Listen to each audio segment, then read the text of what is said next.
Bonjour, bienvenue dans Géopolitis. Comment le plus jeune État de la planète, le Soudan du Sud, en est-il arrivé à se déchirer ainsi?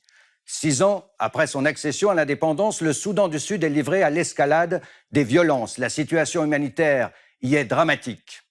Dans Géopolitis, nous recevons la directrice de Médecins sans frontières suisse, avec elle nous évoquerons les difficultés à agir dans un territoire aussi grand que la France, livré désormais aux pillards et aux chefs de guerre. 2 millions de personnes déplacées et 1 autre million se sont réfugiés dans les pays voisins pour fuir les combats, les pillages, les viols. Les atrocités contre les civils atteignent des niveaux sans précédent selon les organisations humanitaires actives sur place. L'ONU a lancé une alerte au génocide. On craint un nouveau massacre. Le Rwanda est encore dans toutes les mémoires. La responsabilité des Nations Unies est-elle engagée dans cette faillite politique et humanitaire? Pourquoi les partis qui se partageaient le pouvoir en sont-ils venus à s'exterminer? Pour 12 millions d'habitants, les espoirs de l'indépendance ont viré au cauchemar.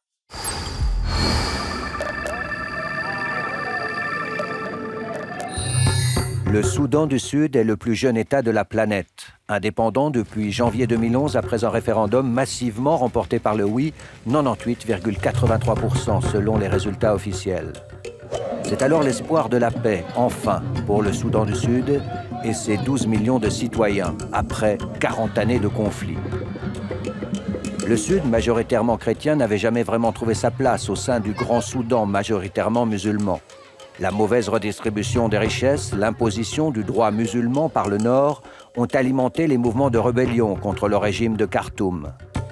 En 2005, finalement, sous la pression des États-Unis, le président soudanais Omar al-Bashir acceptait la tenue d'un référendum dans les provinces du Sud.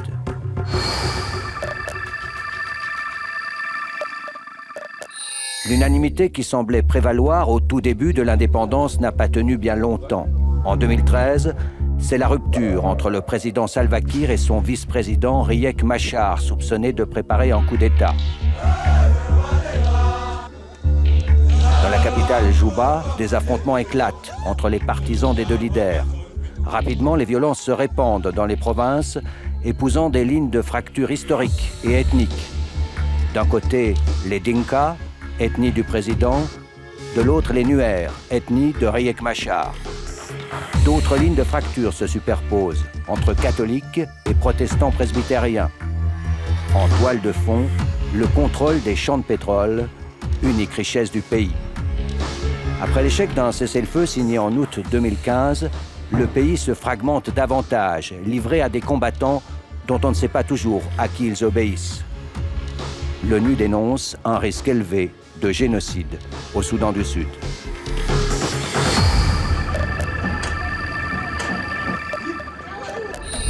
Les soutiens régionaux sont difficiles à lire, partagés entre motivation économique, le pétrole, motivation sécuritaire, les frontières sont poreuses, motivation ethnique aussi.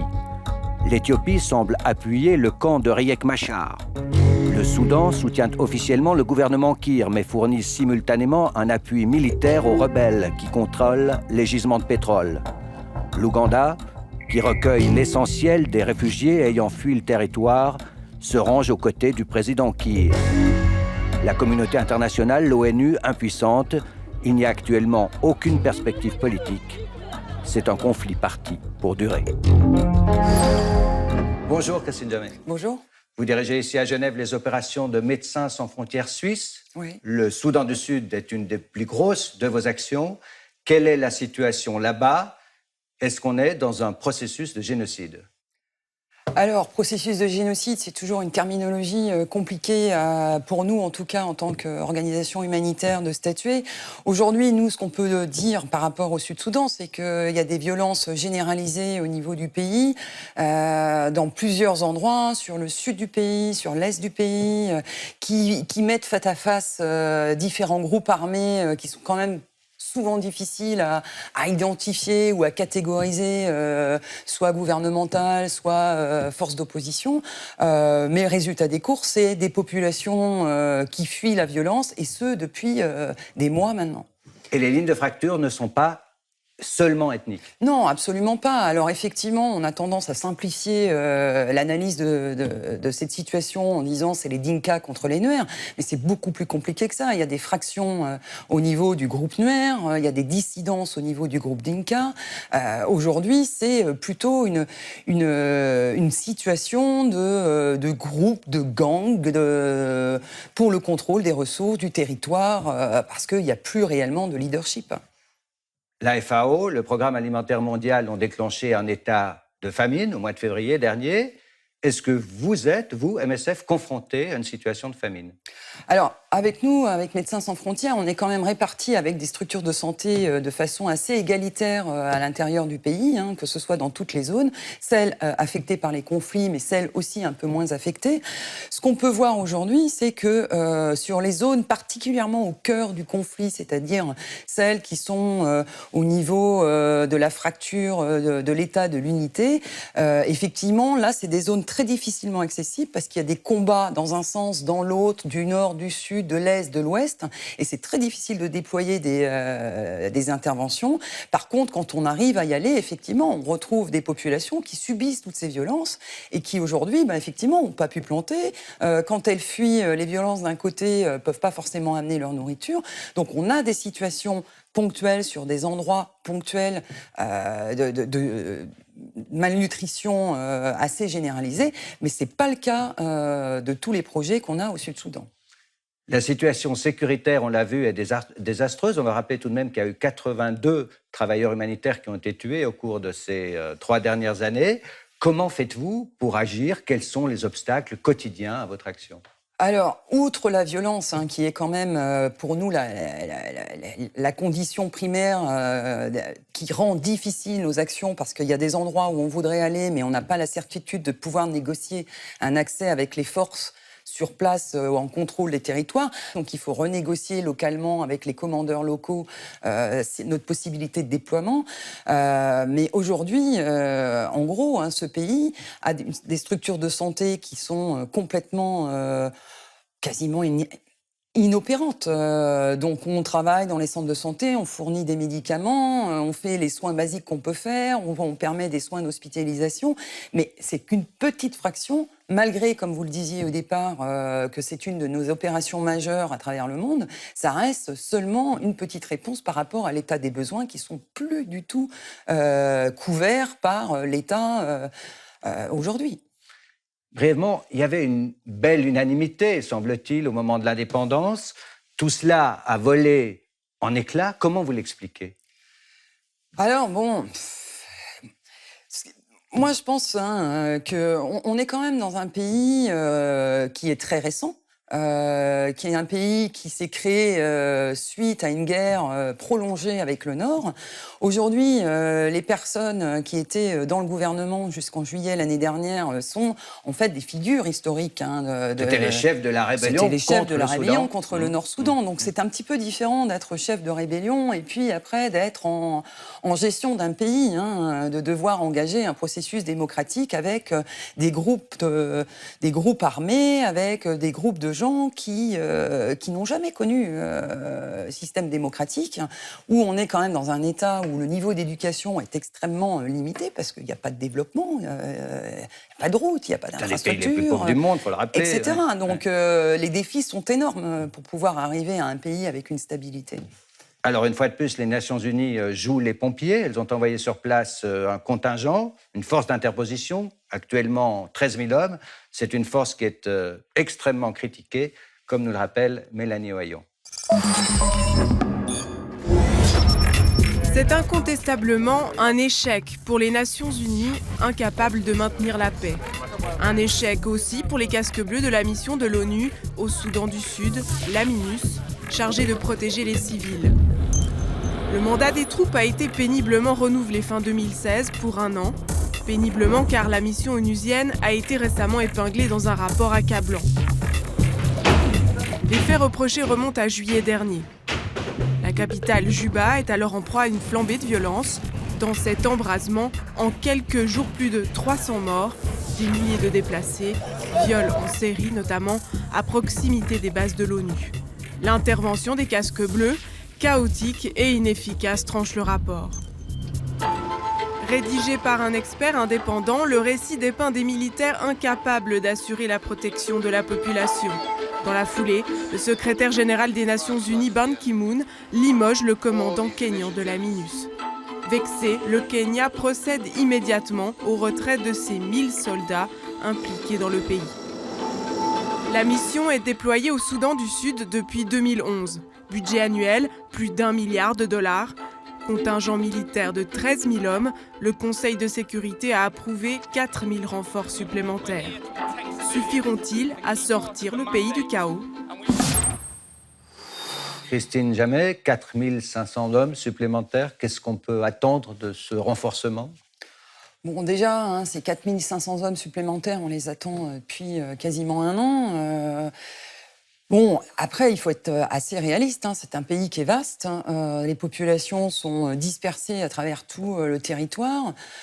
Ces forces armées, même si elles montent au nombre de 16 000, 18 000, elles pourront protéger les centres urbains. Elles n'auront aucune capacité de contrôler tout ce qui se passe dans les campagnes.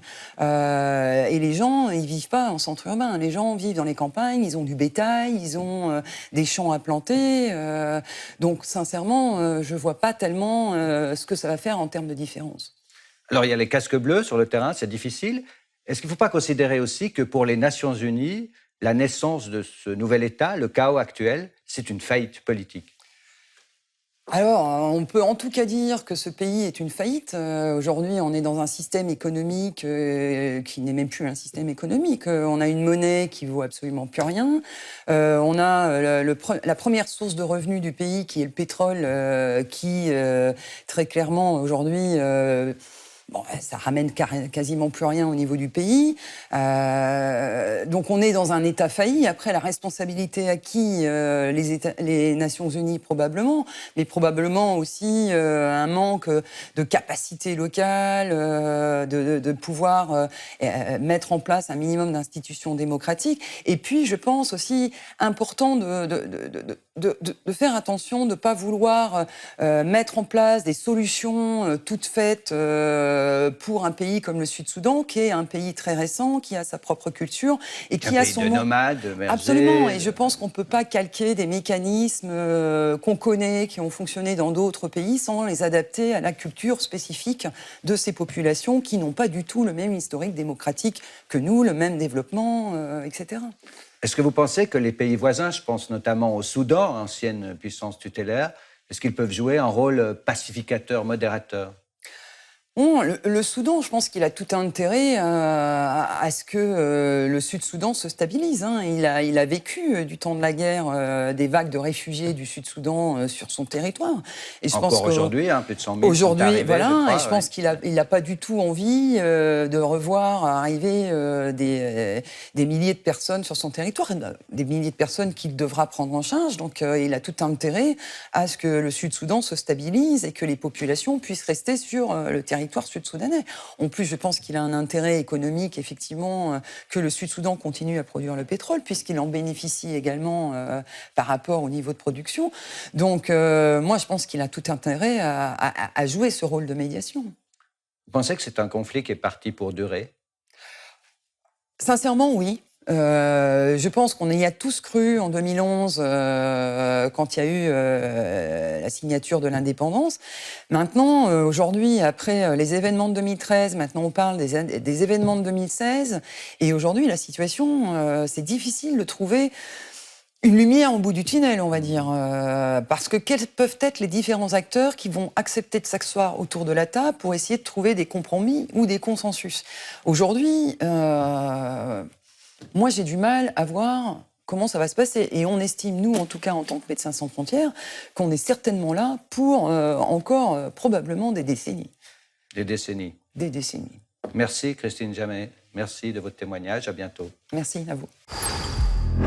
Quelques pistes encore pour prolonger cette émission. Le grand format de la chaîne Arte, 360 degrés, Urgence au Sud-Soudan, une collection de reportages, vidéos, photos, des analyses sur les causes et les conséquences de la famine, incluant des témoignages poignants publiés le 22 février dernier.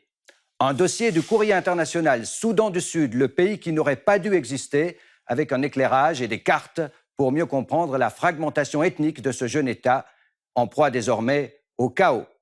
Enfin, paru tout récemment, un dossier de l'International Crisis Group publié le 26 avril, Conflits et famine au Soudan du Sud. On se retrouve dans une semaine pour une nouvelle édition de Géopolitis, je l'espère moins dramatique. Merci à vous de votre fidélité. À bientôt.